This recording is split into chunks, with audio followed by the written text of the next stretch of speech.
Yay, baseball. All right. Hi, welcome to SBR Sports Picks. He's Drew Martin. I'm Peter Loshak. This is the weekly Q&A, open question, open forum Q&A that we do every Thursday at 12:30 Eastern Time. As I say this every Thursday, it's a nice time in the week to do it because there's a smaller slate of baseball games, but there are day games in baseball, and there's always a bunch of events coming up on the weekend that by this time of the week I feel like most of us are somewhat on top of. So this weekend it is Belmont, and of course tomorrow is Game 4 in the NBA playoffs.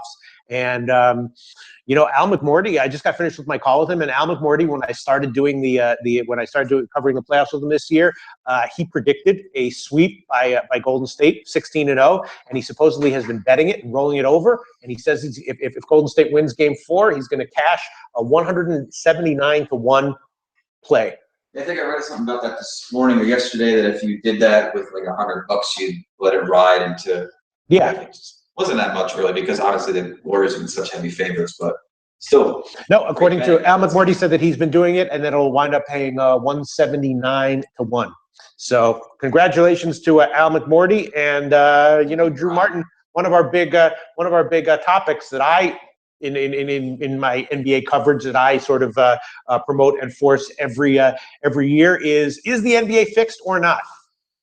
And do we have an answer? I think a lot of people. I'm more confused now than I was. Oh, I didn't watch the game last night, but I read people's comments, and there's a lot of people who seem to be of the opinion that the refs were clearly, at least for a certain point at a certain point in the game, trying to hand the game to the Cavs. Is that true? Did you watch the game, Matty Ice? Or I watched most of it, I would say. I listened to the very end, and I watched the first half. Did you feel like the Cavs were getting the benefit of, no? Really okay, didn't. okay. I never think that. I think come playoff time, the officiating, unfortunately, it goes to shit anyway. I mean, right. Like the college Final Four officiating was garbage. Right. Whatever pressure they're in, I don't know exactly. So I don't think it was biased either side. I think it was just a little questionable here and there, but that's normal. That's exactly what Al McMorty said. And of course, I trust Al McMorty's opinion. And Al McMorty said he said there were clearly some bad calls, but that in his opinion, he didn't consider that to be a factor. Yeah, I would agree with what Maddie said. I kind of had it on the background. And as far as it being fixed, I guess you could use the word fixed. I'd rather use the word follow the money. You know, right, exactly. To get another game, it's what, $20 million in the Golden State Warriors. Well, yes, we talked about this morning a little bit. So the Warriors stand to lose $22 million if this series is a sweep. And actually, it was put into the context where that's a Game 5 in Oracle would pay Steph Curry's salary for the year. Wow. Yeah. Right. So why not? I don't know. Why not? Because then you could lose. You But could never recover that. You could just blow it. right. Yeah. Here, Sam Wheel has an interesting comment. He says NBA was fixed, but would be ballsy to still be doing it after Donaghy. That is a good point. Although, if I've learned anything about the way scammers of humanity work, is that there is no shame. Yeah, they don't stop. No. Usually. They will. So. You could be like, okay, but you just got caught in a lie 16 straight times. It would be really, really ballsy of you to lie a 17th straight time right now. Guarantee he's going to be lying a 17th straight time. No, not even a question about that. So yes, it would be ballsy, but scammers have no shame, and where a normal person you might think might pull themselves back a little bit, absolutely not. So it would be ballsy to still be doing it after Donaghy, but that does not all mean that it's not happening. Before we go too far, we got actually one question on our hashtag SBR today. I know it's way off topic. Before I forget, how many games does Auburn win this season? Oh, I haven't been looking at college football at all yet. Drew Martin, have you looked at Auburn at all this year yet? I have. Actually, I have a pretty strong opinion on Auburn. I think they are lined at 9, I believe, 9 wins, possibly 9.5, which is, in my opinion, it's a little bit too high. And as a former Auburn grad, it kind of hurts me to say, but I will probably be betting on their under. I just feel like the market is a little bit too high on them. In watching Gus Malzahn for a decade now, very, very closely, and watching his offense, it's not the same beast if there isn't mobility at the quarterback position. And this kid coming over from Baylor, I don't think he has the mobility to really make, SEC West defensive lines respect, the quarterback running and really, if the defense doesn't respect that, it's not the same animal. And no matter how talented he is throwing the ball, these guys can just pin their ears back and come after the quarterback. And obviously you're not going to get Cam Newton every year, but even take, Nick Marshall, for example. Don't forget, he made the Jacksonville Jaguars roster, not as a quarterback, but he's an NFL talent. He brought Auburn all the way to the national championship, one play from winning the national championship, and he couldn't throw the deep ball at all. I watching him, it was awful. Like he would throw the ball so straight, it was awful, but he could run, and that's what really matters. And I don't think the market is realizing that. So I would bet Auburn under on their season wins. Yes, there is your answer. So thank you. And thank you for that question. Yeah, that was a good one. Yes, excellent question, excellent answer. And let me go to some of the comments that gave me some time to Sam Wheel says, what was the sweep odds before the series started? I'm sure that someone was offering it, but I saw them. I probably posted them too. Right. But what you could do instead of betting those, and you probably would get better odds, is just to although you'd run into limits issues, you could just parlay the series sweeps, in each. Yeah. Right. So let's see. And you can get out of it too, at some point. John Ramsey Jr. saying, Pistol, what's the baseball locks? Well, my low-hanging fruit of the day is Seattle -1. Drew Martin, my low-hanging fruit of the day, has been killing it in baseball. Yeah, I've heard it. I was watching your little... Even when I have like a losing day, the low-hanging fruit is usually winning.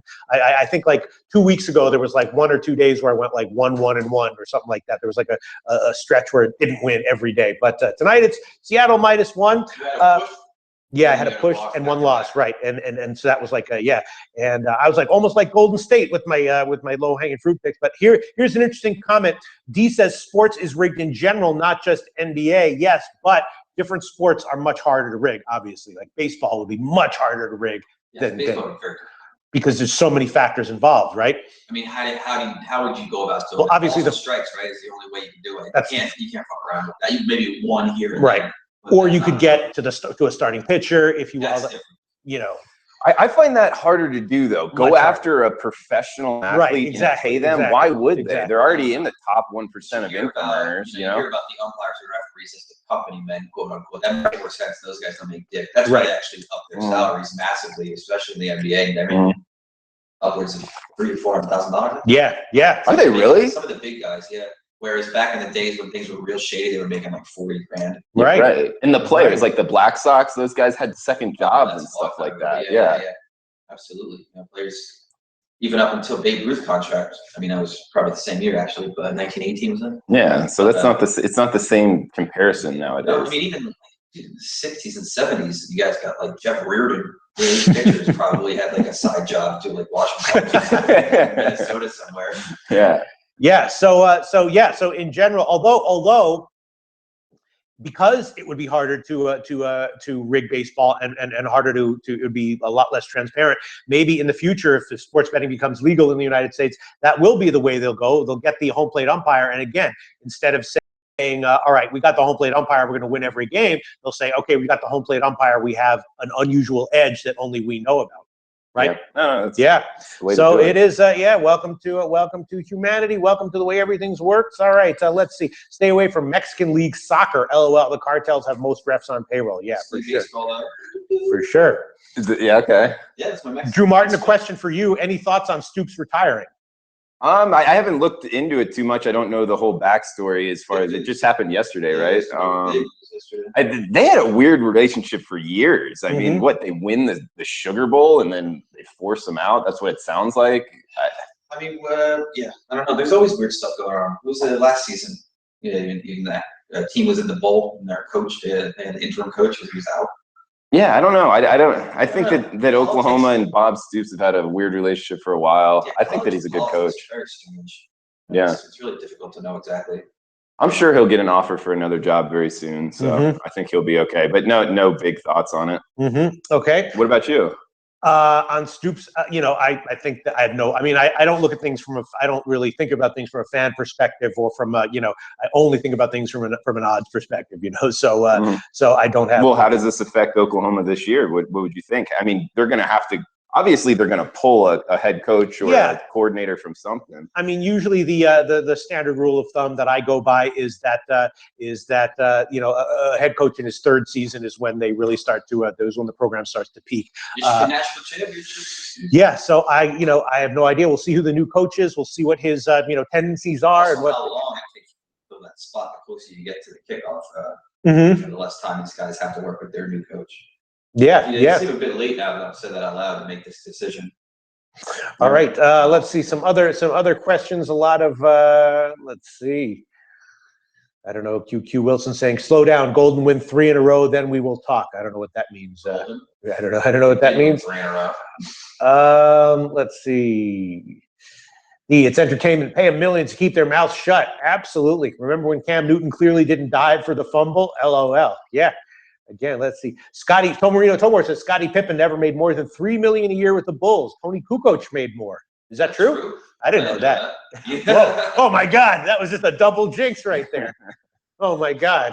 I'm still a Bulls fan to this day. I would have never guessed that. If you asked me who the second highest paid player on the Bulls, that would have been an easy question, I guess. Scottie Pippen. Of course. Yeah, but it wasn't.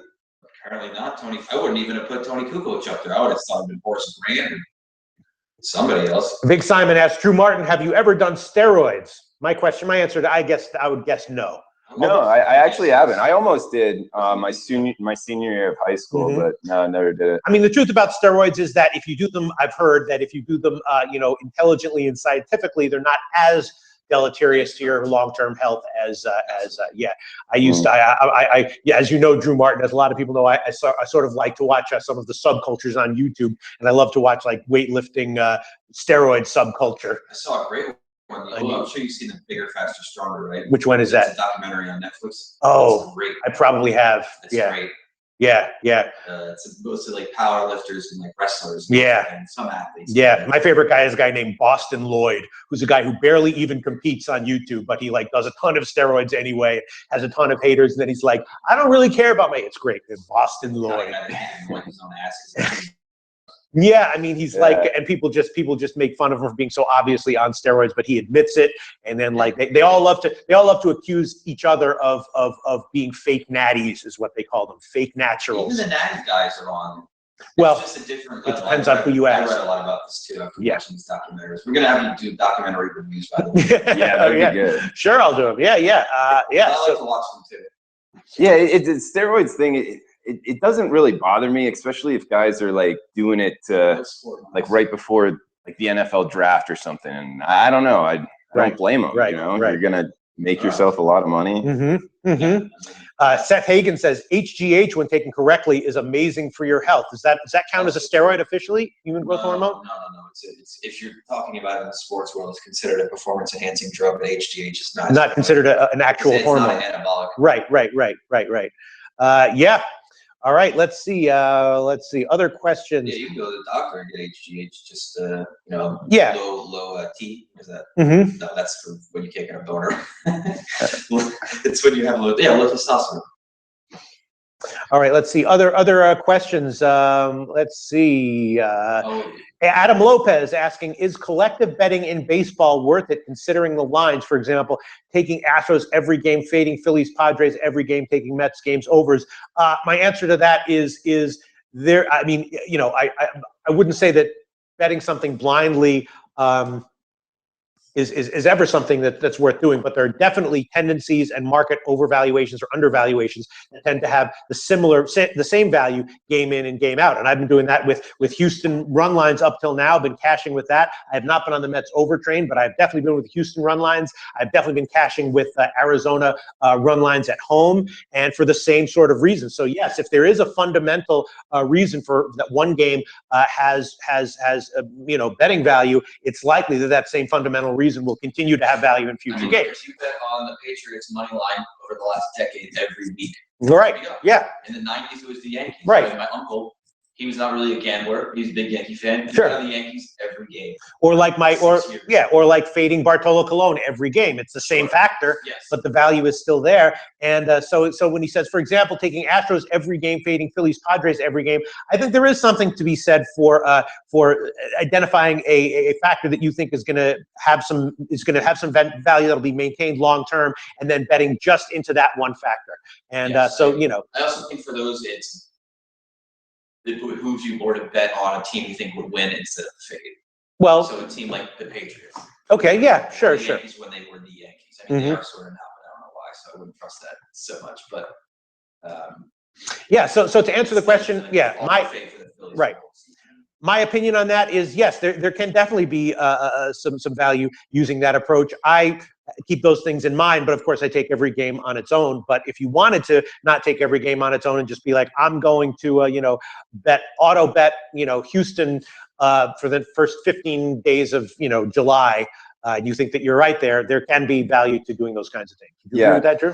I would agree. And Adam, I think it's a great question. Yes. I absolutely think that it can be profitable. And to add to it, saying betting on the Astros, first of all, that's already getting really pricey, and you're they're up 20 units. Or we're just using that as an example. Right. But to just use that to get into something else, I think it can even be better and more under the radar on totals. So if you get a team that's really lacking defensively and it's not showing up in the metrics, and the market isn't really biting onto that, but it because you've seen these teams play and their lack of maybe efficiency defensively. So betting that team over every game and not letting one game affect your opinion of the next. Use it all as a so I think absolutely. All right, Tomarino Tomor says the worst kept secret in NBA is LeBron's steroid use.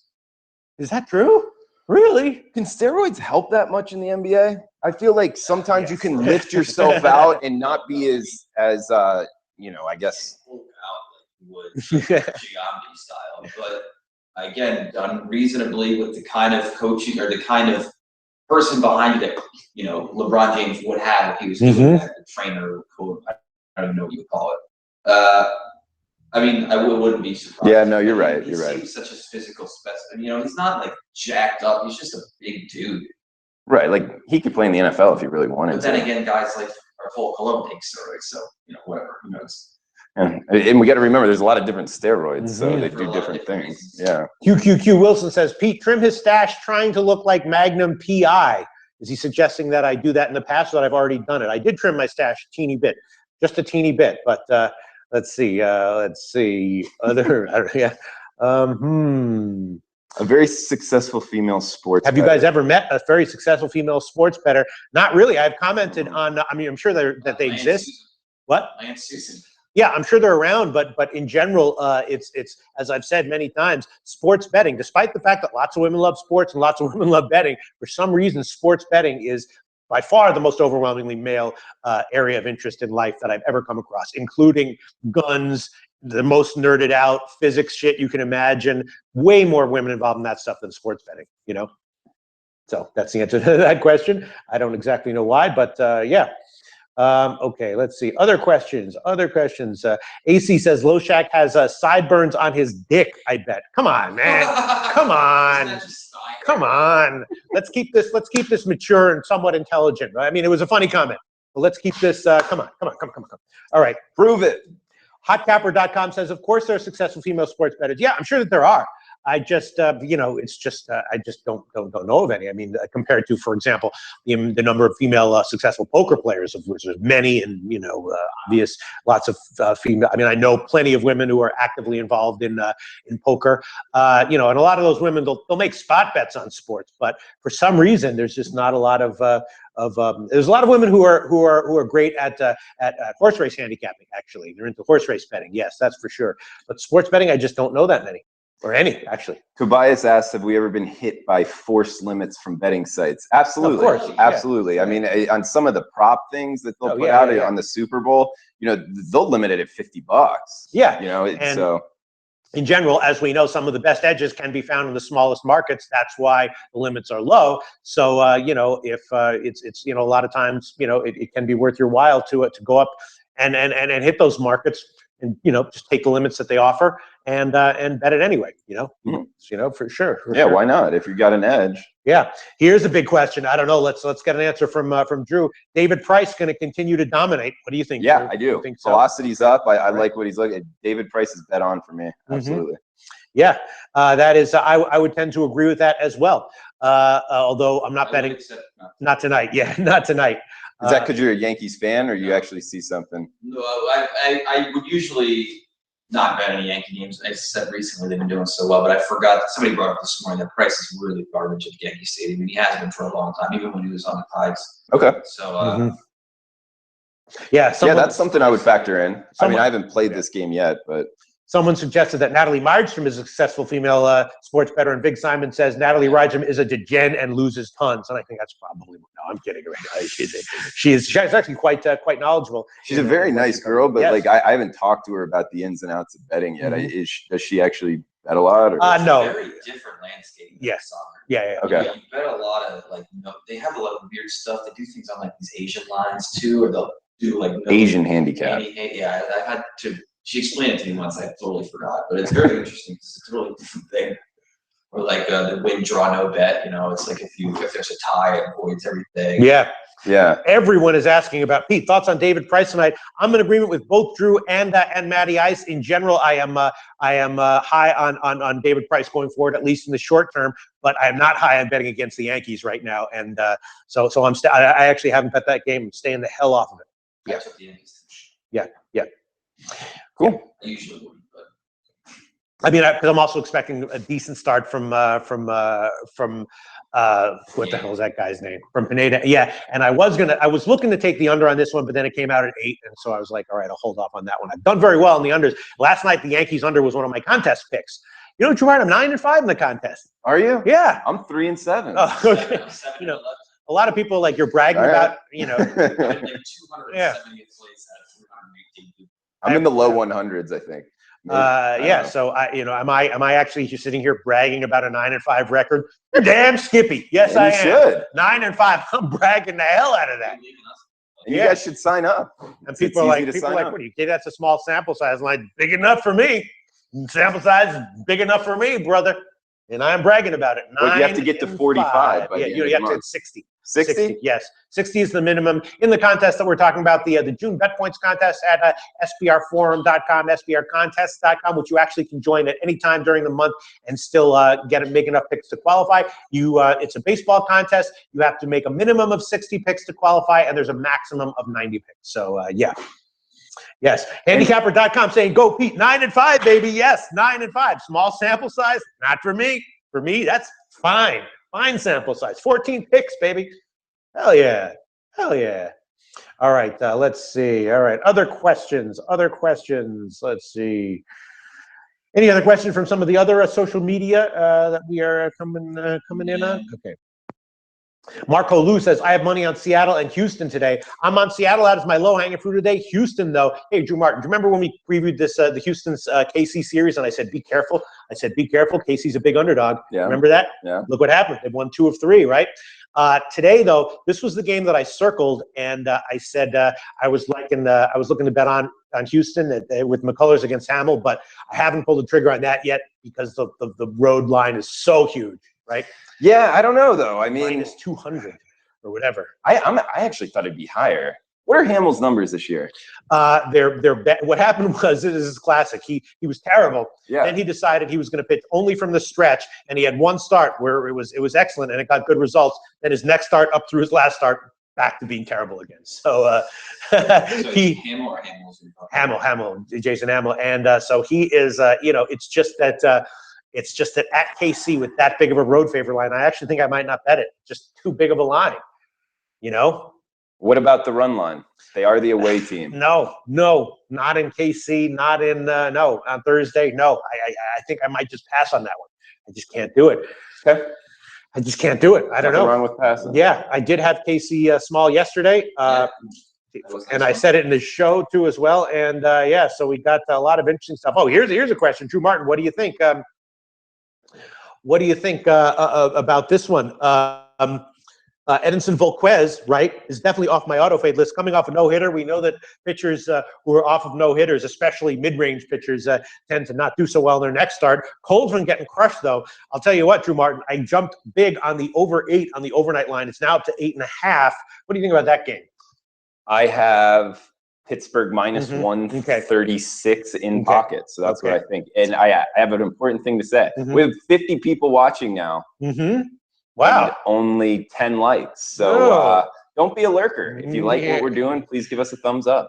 Yeah. But yeah, I'm on Pittsburgh minus 1. I think I got him at 136. So yeah. Yeah. It's just that Cole has been gotten crushed his last 3 starts. So it's a little bit of a tricky situation there. But yeah, so I hope we both cash. I'm on the over. I got 8. And I also took a huge move in the Angels Detroit game. I had that one. I got that one at like minus 147 on the overnight, and now it's minus 180. So obviously some people are out for the Angels. Obviously, yeah. Let's see. What about an interesting one? Washington, Baltimore. First of all, what's that series called? And second of all, what do we think of Ross? Well, Ross is a very, very, very tricky situation because he's obviously having some major issues, but still missing bats. And he had I believe he's had 3 starts since he came up. One of them was awesome. 2 of them were horrific. I'll tell you what I did. I took the under at 9.5 on this one. That was before the Baltimore game went to extra innings yesterday, though. So that was before their bullpen usage went up in yesterday's game. Asher, of course, has been okay in his limited role as a starter. So I took a shot with the under 9.5. I think I got like 113 or 118 or something. And obviously Ross is going to have a good start or a bad start. And if he has a good start, I think it definitely goes under. If he has a bad start, definitely it won't. But and that was also, again, before the Baltimore game went to extra innings last night. But I'm on the under 9.5, Drew Martin. Okay, well, White Guy Video Games just brought up a good point. Ross has a great trend with overs, gets lots of run support. Do you feel that run support for a pitcher is something that will continue going forward? I mean, that is something that I have always assumed, unless the pitcher himself has a good bat, which can be the case in certain. That is something, and I might be wrong on this. I've always assumed that is like 100% noise, and that there's nothing predictive to it. I could be wrong. I mean, it feels like it. But yeah. A guy like Felix Hernandez is consistently in that situation. Yeah. The only thing I can think of is the pace that they pitch at. If they pitch at a fast pace, and then so the guys mentally are more into it and hitting more often. That's back on the field fast, sort of. Yeah. I mean, I'm searching for reasons why to think that also obviously, and this is just a sort of obvious and hard to measure or pin down psychological factor, but it could just be that, if you have a guy who's going to be lights out, maybe there's some psychological thing going on where you either feel more confident or less confident at the plate, and that results in those guys. I remember last season it was Felix Hernandez, one of the Dodgers guys 2 years ago, either Greg Kershaw had terrible numbers offense for the days he pitched for this team. But that's because they tend to be also matched up against the other teams. Right. They tend to be matched up against the other teams, aces. Right. Yeah. So I don't know. It's certainly a factor that is worth looking into. Would be interesting. My assumption in my entire life, and it might be wrong, but my assumption has been that there's nothing fundamental to it. But I could be wrong. And it's certainly worth looking into, and I'm sure at some point the baseball nerds will look into it. I guarantee you that if they haven't already, that they will. I mean, I've looked into it a little bit. It's just difficult to put a meaning behind it, just like you said. Yeah. AC says Simona Halep is playing in French Open right now. She has major rack. Come on, Ace. Come on. Let's keep this. No, the reason I read that comment is because I thought it was funny. No, maybe he meant racket. It was probably a typo. Right. Is she hot? Oh, you didn't know that? I don't even follow tennis that closely, and I knew about Simona Halep. Oh yeah. So I need to Google this now. I mean, we're talking. No Martina Navratilova. I'm just saying. My guess would be at minimum small C, minimum. More likely. I mean, because bra sizes are so all over the map, and it's really frustrating. It's really frustrating to go bra shopping because the sizes mean nothing. I mean, at one store, a 36C is like a perfect fit. At another store, a 36C is like all over the place. So bra sizes are really almost meaningless nowadays. But My guess would be at minimum small C. Oh, wow. Yeah. Is that a real picture? Yeah, that's a real picture. And that's the famous one that everyone. Yeah. You know, and wow. I don't know a lot about women, but I do know a thing or two about breast sizes, and that is at minimum 36C. Well, best of luck to her.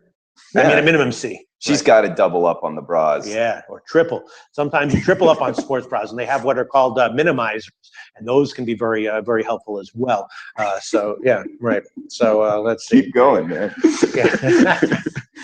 Big Simon says, Pete, check out bra fitting vids on YouTube. I spent a lot of hours in that community. Oh, wow. Yes, I would. Yes. Yeah. I will. My last job, you were a bra fitter? I won't be too specific, but I walked into my supervisor's office one day and he was watching a video about bra fitting. Nice. Really? Yes. I'm not sure that's what you should be doing right now. Okay, so this is obviously degenerating. Omaha 88 asking what's bigger for ass or tits? Yes, let's wrap it up. And this might be why there are no women in sports betting. Deeply in sports betting. Look how we're treating them. We're treating them like objects. Simona Halep is a professional athlete. Check out on Twitter. Respected. Girl. They're really good. They got a show in Vegas, radio show. Actually, they're going to be coming out and helping us out a little bit. Oh, really? So yes, a woman named Michelle, and I can't remember her nice name. Partner on the show, it could be those. But yeah, they're great. So okay, check them out. Sounds great. Got to give one shout out to Austin Geist. Should we call the show SBR Sports Bra Review? Sports Bra Review. Yeah, that is nice. Okay. That is nice. All right, we're getting a lot of LOLs here. Thanks very much, guys. Hopefully you enjoyed this. All right, yes, we are going to wrap it up now, right? Yes. All right. Because I have to do another Belmont show right now with to get some more opinions. Check out that Belmont guy. Really good from the last one. What's his name? His name is he's from TripleCrownInsider.com. Okay. Joel Cunningham. He called the last race. And great. He's got a lot of great opinions on the Belmont this year, which actually squared up almost perfectly with my personal opinions on the Belmont. So that's making me very confident and very happy to look to the Belmont to bet some matchup props. I'm looking forward to that. All right, thanks for tuning in. We'll be back next week at 12:30 Eastern Time.